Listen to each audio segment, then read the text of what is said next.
bienvenue dans Urban Vibes, votre nouveau rendez-vous hebdomadaire où on va parler du monde urbain, que ce soit artistique, danse, chanteur. Vous aurez de nombreuses pépites avec moi et sur ce beau fauteuil. En tout cas, je suis ravie de vous recevoir et de vous partager ces instants. Je suis Gladys Mignon et on va passer un moment exceptionnel avec des invités aussi d'exception. Aujourd'hui, on va commencer avec ce premier invité pour cette première. Je suis avec Salifus. On va parler de danse, danse urbaine, hip-hop, breakdance et surtout d'un événement de taille qui lui va arriver très très bientôt, hein, le 17 octobre jusqu'au 20 octobre. Mais avant, on ne va pas rentrer dans le détail. Je vous présente mon invité d'aujourd'hui. Bonjour, Bonjour, comment tu vas? je vais bien, merci. Alors, Salifus, d'origine burkinabé, est un virtuose de la danse, Oui. dit-on, hein, très connu mondialement. Tu vas nous parler un petit peu de ton parcours, comment tu arrives justement à être un danseur. Comment j'arrive à être un danseur? Je pense que déjà merci. Ouais, Et comment j'arrive à être un danseur, je dirais, c'est par l'influence de mes parents, d'accord. mon père, ma mère. La première fois, je les voyais danser. Pour moi, c'était waouh. Je voyais mon père danser avec ma mère, salsa.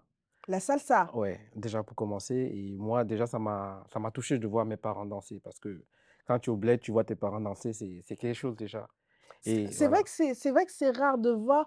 Bon, peut-être les choses ont changé aujourd'hui, Mm. mais c'est vrai qu'à l'époque, à une certaine époque, voir les parents comme ça danser au salon, c'est quelque chose de très très rare, C'est sauf très dans rare. les Seul événements. dans les Mais événements, les ouais. anniversaires et tout, justement, c'est pendant les anniversaires, les baptêmes et ou bien le nouvel an, ben, je Mhm. voyais mon père se lever, porter ses souliers, s'habiller en costard et il commence à patiner, patiner. Je dis: «Ouh là!» Il danse avec ma mère, je dis: «OK». Et là déjà, ça m'a donné l'envie de bouger, de faire comme eux. Déjà, ça, Ouais. c'est la base. Et après, bon, forcément, il y a des mariages, comme j'ai dit, il y a des baptêmes, on rentre dans les cercles, on danse et tout. Cet amour est né, cette passion, elle est née comme ça de la danse. Tu vois tes parents danser comme ça Mmh. et on va dire aussi que la danse fait partie aujourd'hui et depuis longtemps d'ailleurs de nos traditions, des traditions africaines. Du coup, dans les événements, tu commences peut-être toi aussi à esquisser quelques pas de danse. Est-ce qu'on détecte à ce moment-là que, Salif, il a ce don-là ou est-ce que ça reste purement, ben, on kiffe, c'est de l'animation, lors d'événements? Moi, perso, je me sentais déjà un leader dans le milieu de la danse. Ouais. Pourquoi? Parce que déjà tout petit, dans mon cursus scolaire, j'influençais beaucoup tous les autres, élèves et c'est toujours moi qu'on appelait toujours pour faire, les comment dire? Les chorégraphies des semaines culturelles ou, des fêtes de l'école. À chaque Mmh. moment, j'étais toujours devant en train de former des groupes et faire toujours des chorégraphies pour les gens. Donc ça a commencé très tôt pour moi. C'était déjà une passion, mais me dire que ça allait être un métier, Mmh. j'avais pas encore vu ça comme un métier, mais je fais juste par amour Mmh. et j'avançais comme ça, quoi. D'accord. À ce moment-là, tu grandis, tout jeune. Quelles ont été tes figures, les personnalités qui t'ont aussi marqué et influencé dans le domaine de la danse? Mais quand j'ai commencé, je dirais d'abord la première personne déjà qui m'a c'est mon père, ça peut pas Ouais, changer. bon, ça Ça c'est reste la ça c'est la papa. base. Ouais. Après, je sais que mon père, il était fan de James Brown, qui qui est un des maîtres de la danse et tout ça et du coup, moi, je regardais tout ça, ça m'a influencé beaucoup. Mmh. Après, il y avait c'était une époque aussi où on regardait aussi des clips beaucoup à la télé et tout et il y avait Sisqo, il y avait encore, j'aimais aussi regarder un peu tout ce qui est Wu-Tang Clan et voilà, des Ouais. trucs vraiment à l'américaine qui sortaient, voilà, il y avait des artistes et quand j'ai écouté ça avec mes frères, ben, mes frères, ils étaient en mode, yo, yo, yo, yo, yo, ça danse, ça bouge et nous, on suivait comme on était les petits, on Mmh. suivait ce que les grands faisaient et puis petit à petit, c'est comme ça, C'est comme ça voilà, que mon ouais. inspiration vient d'abord de cette base, cette génération de Tu as hip-hop là, quoi. cité des noms comme James Brown, par Mmh, exemple. mmh, À ce moment-là aussi, à cette époque, Michael Jackson aussi a mmh, influencé beaucoup, exact. beaucoup de danseurs. Est-ce que aussi tu t'es inspiré de cette figure-là? Moi, personnellement, plus James Brown que Michael Jackson. Il y a D'accord. beau j'ai dansé beaucoup sur ses musiques et tout pendant les fêtes d'anniversaire et tout ça. Mais j'étais plus, James Brown et au-delà de ça aussi, on a aussi nos musiques africaines qui nous ont parlé depuis qu'on était tout petit Mmh. et on dansait déjà sur les musiques de Zouglou, Tout ça, ça nous parlait déjà de la Côte d'Ivoire, tu vois? Après, il y a aussi les musiques sonorités sénégalaises qui Oui. nous parlent beaucoup. Il y a aussi tout ce qui est dombolo. Voilà, et c'est des sonores musicales qui nous ont habités depuis qu'on est tout petit, sans parler des percussions traditionnelles. Mhm. Donc on était plus aussi dans ça, mais avec l'influence de l'Occident, ben, on va toucher un peu le hip-hop, un peu se toucher sans connaître que vraiment forcément il y avait une danse hip-hop ou quoi que ce soit. D'accord. On écoutait juste la musique et on se lâchait dessus en fonction des clips. En fonction des clips. Donc tu grandis, tu évolues et puis tu commences à embrasser petit à petit, la danse. Heu, Dans ton art, on te reconnaît comme l'un des grands, hein, du break dance, chose qui reste monde hip-hop Mmh. très américanisé, on va dire. Pourquoi tu as choisi du coup cette direction-là plutôt que, bah, les danses traditionnelles, par exemple? Pour moi, comme j'avais dit tout à l'heure, Mmh. déjà la danse, je la voyais pas déjà comme un métier de base. C'était juste par amour et par passion. Et quand j'ai commencé à voyager avec mes parents, parce que mon père, il était dans l'aviation, donc on le mutait chaque, 3 ans dans différents pays. Et donc d'où j'ai fait le Togo et tout ça, Mmh. je me suis retrouvé au Sénégal et comme je dansais juste par passion, un jour à une semaine culturelle, j'arrive et je regarde, un spectacle de danseurs qui montent sur scène et ils faisaient du break. Et dès que Ouais, j'ai vu le gars, il est monté en freeze, j'ai fait: «C'est ça que je veux faire, c'est ça que je veux faire». Et là, du coup, ben j'ai commencé à faire des recherches sur internet. À ce moment, on n'avait que des Pentium 1, Pentium 2 quoi, des boîtes à pour ouais, la connexion, c'était chaud. Donc il fallait aller sur des sites comme Style de Ouf, ouais. bien Born to Move. Pour aller regarder des tutos de danse, voilà, des footwork qu'on appelle les passe-passe, Mmh. voilà, des top rock, des bases voilà, comment faire des petites frises et après ça, on rentrait à la maison, on essayait, on pratiquait, on pratiquait, on pratiquait et c'est comme ça, je suis rentré dans le milieu du breakdance petit à petit avec les autres élèves de l'école Mmh. et chaque récréation, par exemple, une anecdote, chaque récréation, on se faisait des petits battles. D'accord. Dès qu'il y a une récréation, on va chercher les autres danseurs, on se retrouve dans une classe vide, on se Mmh. clash et on mettait, en gage, nos goûters. Si on mettait en gage nos goûters et bah, si tu as perdu, bah, tu donnes ton Tu dois goûter, céder ton bah, goûter. tu cèdes ton goûter et puis tu t'entraînes pour la prochaine fois, quoi. Mais dis-nous, tu as lâché combien de fois le goûter, hein, quand même? Ouais, beaucoup, hein. Là, je compte plus. Au début, ouais, vraiment beaucoup. Beaucoup, beaucoup, beaucoup parce nous, on était des novices. Mmh. On commençait et il y avait des gens qui avaient déjà des phases et quand je dis: «Ils avaient des phases», c'était vraiment à l'époque, c'était le mouvement, tu dois le faire peut-être 2 fois ou tu dures plus longtemps dans la frise. Mmh. C'était pas genre, aujourd'hui, il y a beaucoup de combinaisons, mais avant, c'était, par exemple, je fais le Thomas le cheval garçon, le flair. Je le fais, par exemple, 4 fois, 5 fois. L'autre, il vient, il fait 6 fois, l'autre, il fait 7 fois et là, tu as gagné, quoi. Ouais, C'était plutôt la concurrence de qui fait le plus. d'accord. Tu as parlé, de technicité, Mmh mh. d'accord, tu as sorti quelques mots, d'autres vont comprendre, d'autres Ils vont comme pas vont comprendre. pas Ils vont comprendre. dire: «Mais qu'est-ce de quoi il parle?» Est-ce qu'il faut aussi, Mmh. une préparation physique ou un conditionnement physique approprié pour justement se lancer dans ce type de discipline? Aujourd'hui, je dirais oui et ça dépendra des âges aussi.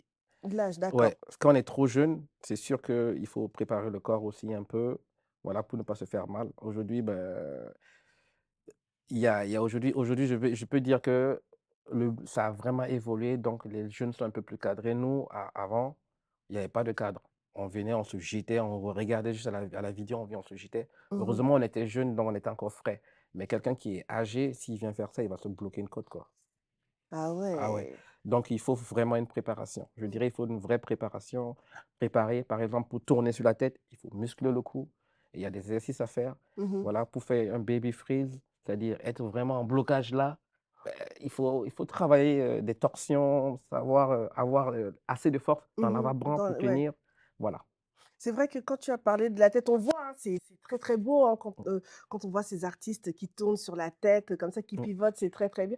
Mais on n'a pas souvent cette impression qu'il y a tout ce travail préparatoire, et qui est important à mettre tout cela en place, ouais. mmh. Alors, je reviens un peu sur ton histoire D'accord. où voilà, tu vois ce groupe de danse, en train de performer et là, Mmh. tu te dis: «C'est ça». Mais Concrètement, qu'est-ce qui t'a séduit, en fait, quand tu as vu ces jeunes, ces artistes en train de prester? Qu'est-ce qui t'a séduit? C'est le mouvement, c'est le caractère, c'est les émotions? Qu'est-ce qui t'a véritablement séduit dans le C'est le breakdance? mouvement, c'est le mouvement. C'est la première fois que je voyais ça vraiment, vraiment comme ça. Parce que Mmh. d'habitude, dans les clips, on le voit en flash. On Mmh. voit des gens qui tournent au sol, vite fait. Mais là, je voyais ça devant moi. J'ai dit, pour moi, c'était des trucages. Mmh. Donc, je le voyais devant moi. J'ai dit, ah ouais, le gars, il s'est mis sur ses bras, il s'est plié en deux. Ah, c'est quoi ça?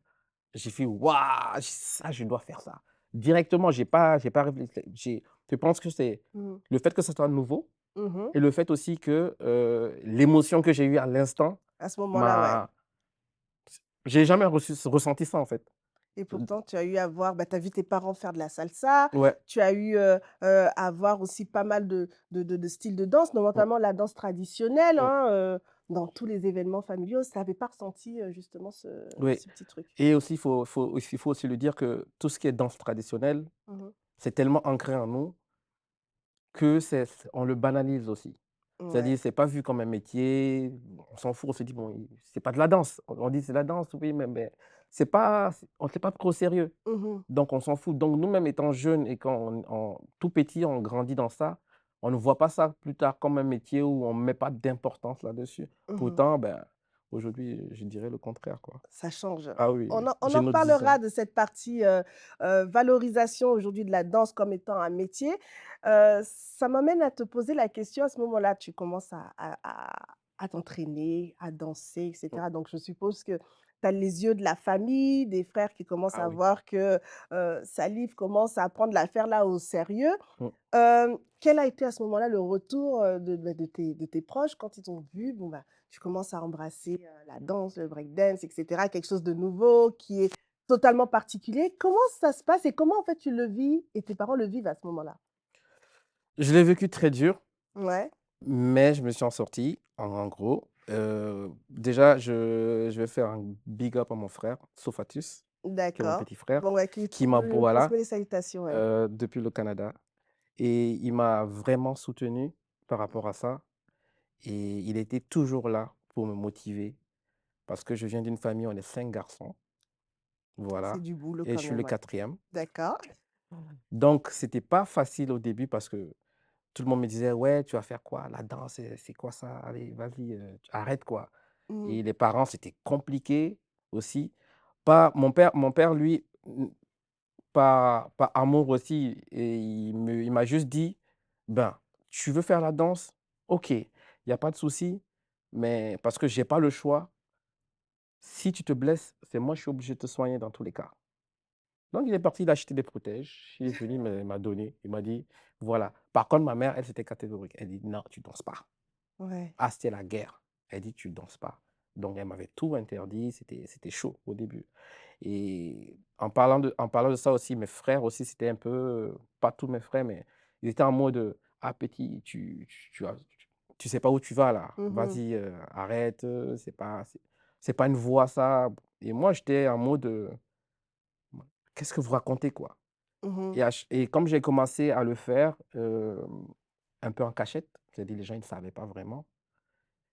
Donc il y a les échos qui arrivaient parce que le Congo ça, des Ah, voisins du on voisinage. connaît, on a vu ton fils, on a vu ta fille Oui, qui là. était là, qui fait Voilà, ça, c'est ou ça. bien c'était entre femmes du quartier, quand Mmh. ça parle, ça dit: «Ah oui, moi mon fils il a eu telle moyenne et tout, et mon fils il fait ça, il est en train de faire ça» et moi de mon côté, c'était ma mère, elle venait me voir après: «Ouais, quand je suis là, je peux même pas parler de toi, hein, Aïe. parce que quand je parle de toi là, qu'est-ce que je vais dire? Oh il est devenu danseur», tout le monde dit: «Oh, le fils de tel, le fils de tel» Mmh. et moi je suis là seulement: Mmh. «OK, OK» et ça en fait, ça m'a boosté dans le positif, Mmh. pour me dire: «Je vais tous les montrer qu'ils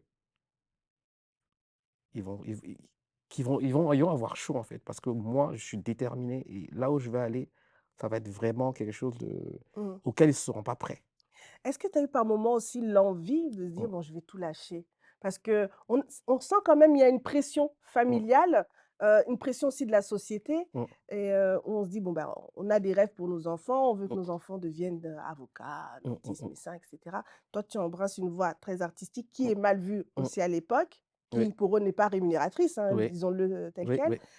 Est-ce que par moment aussi tu t'es dit: «Bah, est-ce que je ne fais J'abandonne. pas une erreur? Est-ce que je ne devrais pas arrêter et peut-être suivre une voie plutôt Oui, classique?» je suis arrivé à cette étape-là, Mmh. quand je faisais beaucoup les compétitions et que j'ai raflé presque tout avec tous les tous les trophées et tout ça, au Sénégal et avec mon groupe Extreme B-Boys Mmh. et arrivé à un certain moment, je ne savais plus, il y avait parce que déjà, il faut le dire qu'on avait du mal déjà à avoir un visa pour voyager, aller dans des événements. On était beaucoup invités à l'extérieur. Mmh.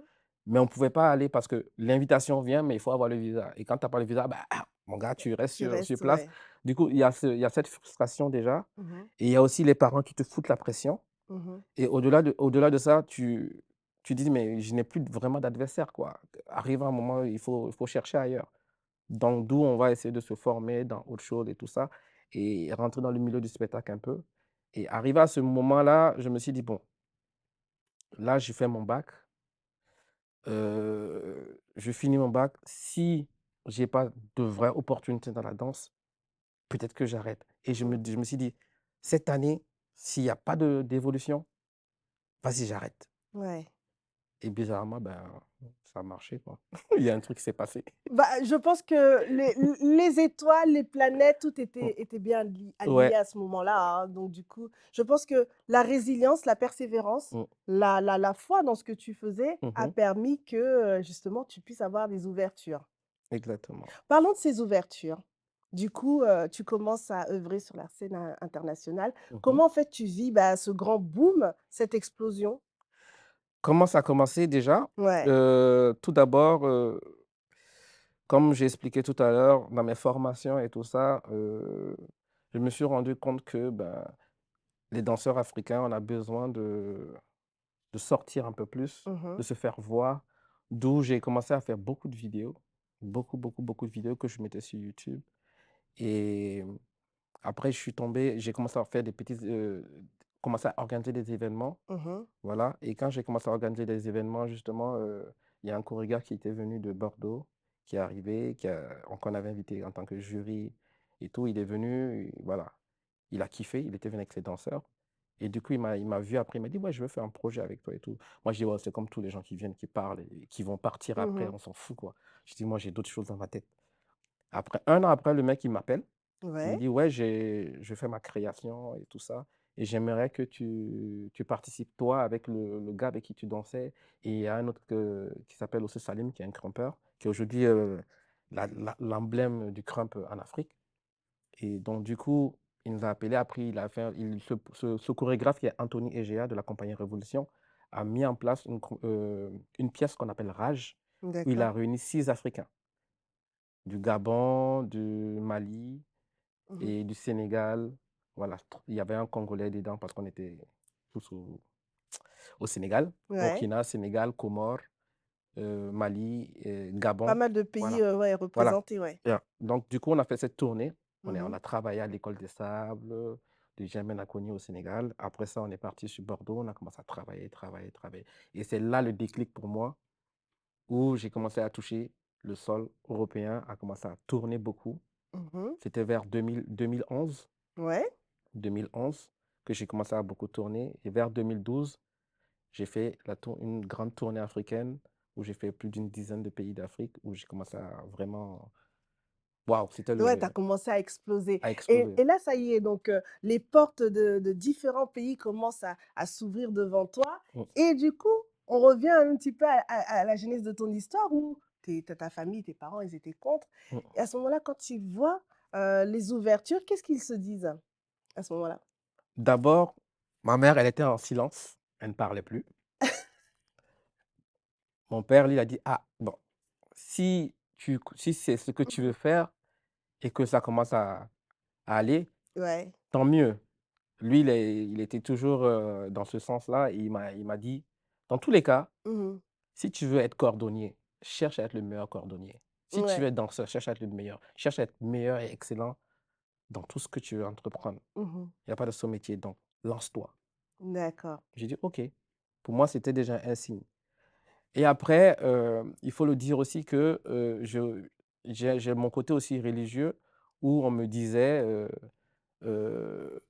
«Mais si la danse n'est pas faite pour toi, Dieu te le montrera. Donc que rien ne t'arrête, Mhm. fonce». Ça m'a en fait, pour moi, c'est: «Vas-y quoi, Ça a vas-y, été, t'arrêtes pas. Si c'est pas bon pour toi, ça ouais, tu sauras». Et là, je me suis dit: «On y va, on y go va». ahead. Voilà, on y va, on y va. Et c'est comme ça que plus tard, Mhm. ben, ma mère aussi, elle a cédé le Mhm. cœur. Parce que quand j'ai fait ma tournée africaine, Ouais. justement, je suis passé par le Burkina. À ce moment, elle était au Burkina. Ben, je l'ai invitée à venir regarder le spectacle. Elle a pu Donc, voir. elle est venue sur Mhm. place. Elle s'est mise devant moi. Elle a regardé le spectacle. À la fin de 1 heure de spectacle, elle est venue, elle m'a attrapé dans les bras, elle a commencé à pleurer. Et elle m'a Mhm. dit, je ne savais pas que c'est ce que tu faisais, en fait. Je dis, OK. Et moi-même, pour moi aussi, le fait que ma mère me dise ça m'a ouvert l'esprit encore plus. Et là, je me suis revu avant et je me suis dit, mais peut-être que nos parents, c'est parce qu'ils ne savent pas, Mhm. qu'ils ont Ils ont peur. ils ont peur, ils ont une idée dans leur tête du métier de la danse. Donc peut-être que c'est à nous les danseurs de faire ce travail, de venir vers eux, les montrer aussi ce métier de danseur-là. Qu'est-ce que c'est? Quels sont les différents Mhm. dérivés de ce métier? Qu'est-ce qu'on peut faire? Il y a les danses de show, il y Mhm. a les danses télé-réalité, il y a les danses de théâtre, il y a les danses de clips et tout. Bon, Il ça y a varie, beaucoup, ouais. il y a tellement de métiers dans la danse que si on ne sait pas, on peut se mettre autre chose dans la tête. Donc du coup, ben, elle était vraiment contente que maintenant, même quand elle était à la maison, elle se Mhm. mettait là, elle appelait ses copines, venaient s'asseoir Venez voir. et puis je danse devant elle: Ah Viens oui! faire les phases, viens faire les phases». Et bon, là, ça a été un déclic aussi pour elle et puis bon, elle m'a accompagné. Aujourd'hui, je suis très content. En tout cas, c'est une très, très belle découverte et un très, très beau parcours, hein, et tu évolues, Mmh, tu as pu faire aussi, les Jeux de la francophonie aussi, mmh, pour le hip-hop, et tu es aussi à l'origine, du festival international BBA. mmh. Qu'est-ce que cela signifie pour toi et surtout, être un acteur de la promotion, de la danse urbaine en Afrique? Pour moi, c'est un honneur, hein. Je suis Mmh. très content parce que en faisant mon parcours, je me Ouais, voyais pas aujourd'hui être, entre guillemets, «une légende» du mouvement. Parce ouais. que à force de voyager, de tourner et comme je l'avais expliqué aussi, au début, je balançais beaucoup de vidéos Mmh. et le fait de balancer beaucoup de vidéos, beh, a fait que, ben, la communauté africaine me regardait sur YouTube et je ne savais pas. Donc quand Les j'ai gens fait te voilà, voient.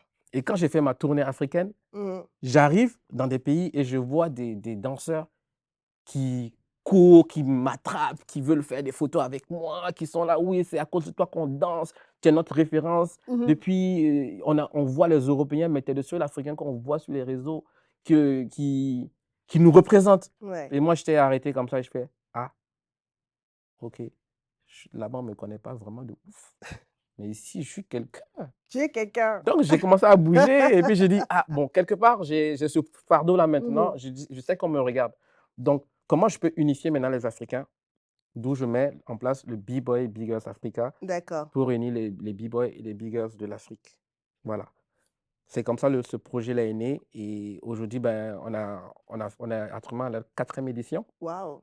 La première, on l'a fait au Sénégal en 2016, 2017 aussi au Sénégal. Après, on est parti sur le Burkina, 2018-2019. Et bonjour le Covid, on a fait une grosse pause et là, Mmh. on veut le reprendre là.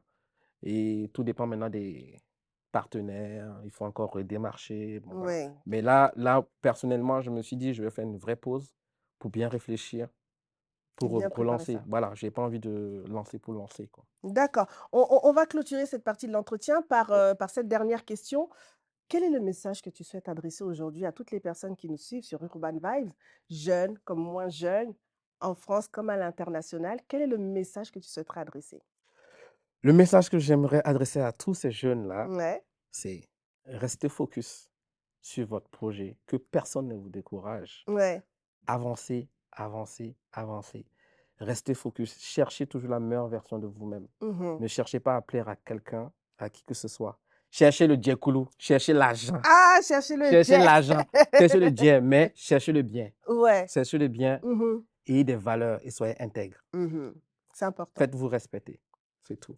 En tout cas, c'est ce qu'on retiendra de cette interview. On va faire un petit moment de break. On va juste jouer un tout petit peu. On se retrouve tout de suite pour le jeu.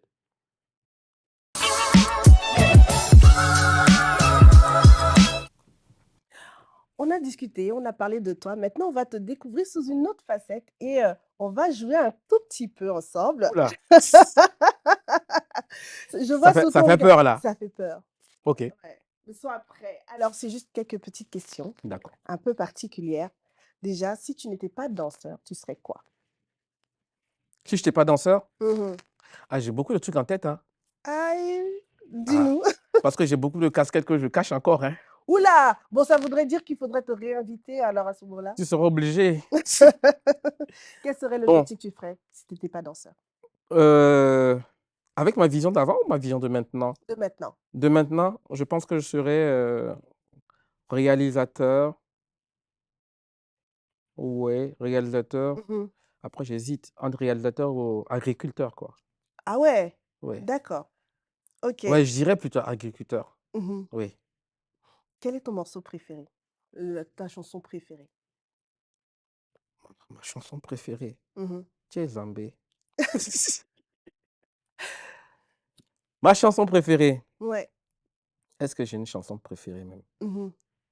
Attends, je réfléchis parce que j'écoute tout et n'importe quoi. Juste une qui te vient comme ça à l'esprit. Une qui me vient à l'esprit, Ouais, je vais dire envoûtement. d'accord. C'est des percussions traditionnelles. D'accord. C'est que des percussions. Un moment gênant que tu as eu à vivre dans ta carrière. Un truc Un gênant. truc gênant, un moment gênant où tu te dis, aïe, si quelqu'un venait à découvrir ou à voir dans la situation dans laquelle je suis, c'est gâté pour moi. Il n'y a pas de. Tu es parfait? Je ne suis pas parfait, mais je ne me reproche pas beaucoup de choses parce que j'essaie toujours d'être intègre et toujours Ouais. carré, mais Ou dire une situation de gêne que tu as eu à vivre. de gêne, ah oui, Ouais. ah oui, là tu as bien parlé. C'était c'était en Allemagne, Ouais. à Darmstadt. Je travaillais avec l'opéra Mhm. et j'ai eu beaucoup de gêne parce que c'était avec une chorégraphe et tout qui s'appelait Nadia Begré, Mhm. avec qui je travaillais. Elle a un délire à part. Ouais. Elle a une folie et elle a une façon de parler aux gens, c'est agressif, elle a une façon d'être. Et j'étais pas bien, en fait, là-bas. J'étais vraiment. Mhm. Genre, j'étais pressé de finir ce contrat-là parce que je j'étais pas bien. Je pensais que je perdais même l'amour de la danse, quoi, parce que Oui. c'était chaud, c'était vraiment chaud. Donc, j'étais vraiment pas bien. Mhm. Ouais. Cite-nous une couleur, ta couleur préférée. Jaune, Jaune. Ton chiffre? 4. D'accord. Ok. Dernière question. Avec qui souhaiterais-tu collaborer? Avec Avec quel? toi? Aïe! Moi, je ne sais pas danser, hein. Ben oui, En tout cas, pourquoi je dis ça? oui, Parce que c'est un challenge aussi pour moi. d'accord. Bah, ce Si sera si un une peu personne aussi pour moi ouais, aussi, parce ouais. qu'une personne qui dit: «Je sais pas danser», moi je te montre je te montre le contraire. Parce Mmh, qu'aujourd'hui, mmh, pour moi, tout le monde sait danser. C'est juste qu'on n'a pas conscience de son corps, on connaît pas encore bien son corps ouais. et on n'a pas confiance, en plein de choses, mais normalement, tout le monde sait danser. Si tu connais ta gauche, ta droite, devant, derrière, les diagonales, c'est C'est bon. parti. Bon, bon, vous aurez droit à une vidéo très bientôt. En tout cas, merci pour le jeu et on Merci. va justement clôturer notre discussion avec cet événement. Le Raw Flavor Festival qui aura lieu du 17 au 20 octobre du côté de Châtelet, Oui, à c'est ça, Paris, hein, à Châtelet, à la à Châtelet, place. à la place. Un lieu emblématique pour les danseurs également, parce qu'il y a eu beaucoup de manifestations, de rencontres à ce moment-là. Est-ce que tu peux nous parler un petit peu, avant que l'on voit justement la vidéo, la genèse de cet événement? En fait, le Raw Flower Festival était un festival, pour la communauté africaine Mhm, surtout, pour un peu défendre un peu, nos racines, parler un peu du root comme on dit, mhm. Raw Flower, tu vois? Ouais. Le nectar, vraiment aller vraiment à la source de notre culture. Parce qu'aujourd'hui, dans le milieu afro, que j'aime pas dire trop afro, j'aime plutôt dire danse traditionnelle ou danse africaine. Ouais. Nous, on dit plutôt danse africaine parce qu'on globalise, mais afro, c'est réducteur pour nous. et on aime en fait, que au moins les gens qui sont intéressés parce qu'aujourd'hui c'est l'ère de l'afro, voilà, j'utilise ce terme-là quand même, aiment beaucoup exploiter cette danse, venir danser, prendre les cours et tout, mais ils savent pas d'où ça vient, ils ont pas l'histoire de la danse. On regarde juste sur TikTok, voilà, des mouvements, des challenges et on y va, Ouais. on fait. Ben, nous, notre mission, c'est d'éduquer les gens par rapport à cette danse-là et les amener vraiment à connaître vraiment notre culture et ne pas biaiser la culture, faire n'importe quoi avec la culture. D'où, avec mes confrères, Carlos, Oui. voilà, on a Carlos, Bombastic et puis Nezi, mais Carlos qui est aujourd'hui la tête vraiment de ce projet. Mmh. Moi, je suis son binôme en D'accord. quelque sorte et on travaille ensemble par rapport à ce projet. Et quoi dire encore sur ce projet? Disons que bah, Carlos nous a réunis tous sur l'Afro Team, qui est un collectif qu'il a Mmh. voulu mettre en place justement avec des gens qu'il pensait avoir des valeurs pour pouvoir monter ce groupe-là, ce collectif. Et par la suite, avoir ce collectif, c'était aussi d'ouvrir différents pôles.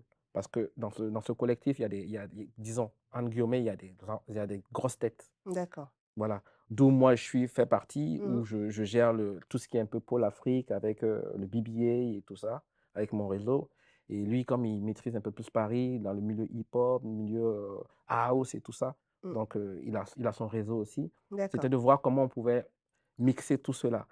D'où on a commencé à mettre en place justement à Los Angeles, New York, au Japon, en Australie et à Bruxelles récemment. On a fait le Raw Flower là-bas. D'accord. Voilà. Et ben, on va se plonger dans l'univers du raw flavor et on se retrouve tout de suite après.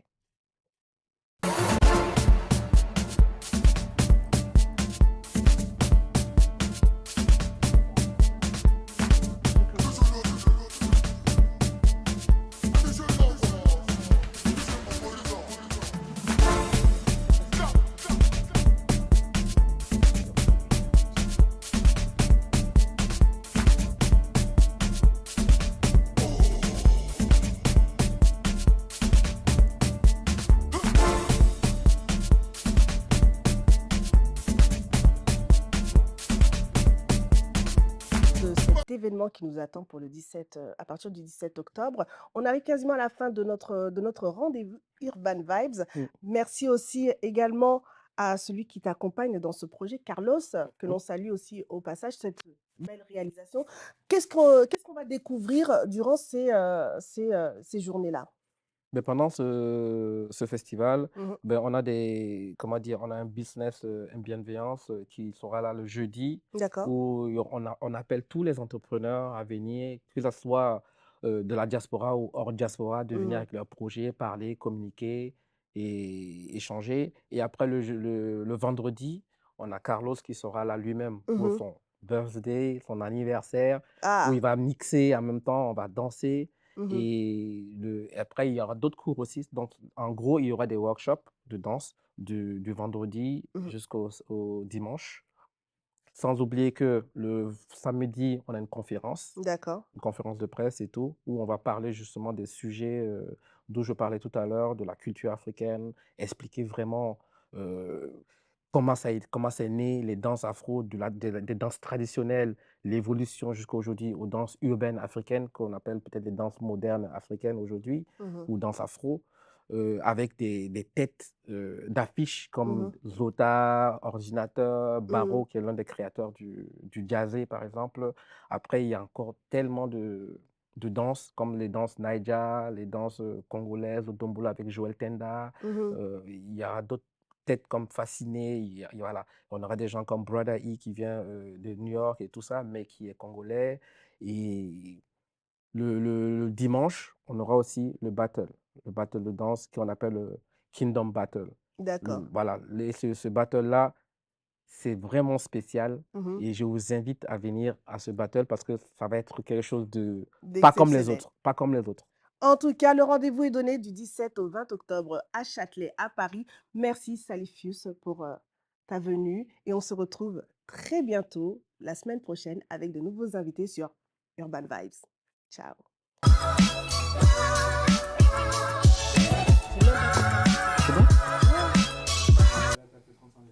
J'avais trop à dire encore, hein.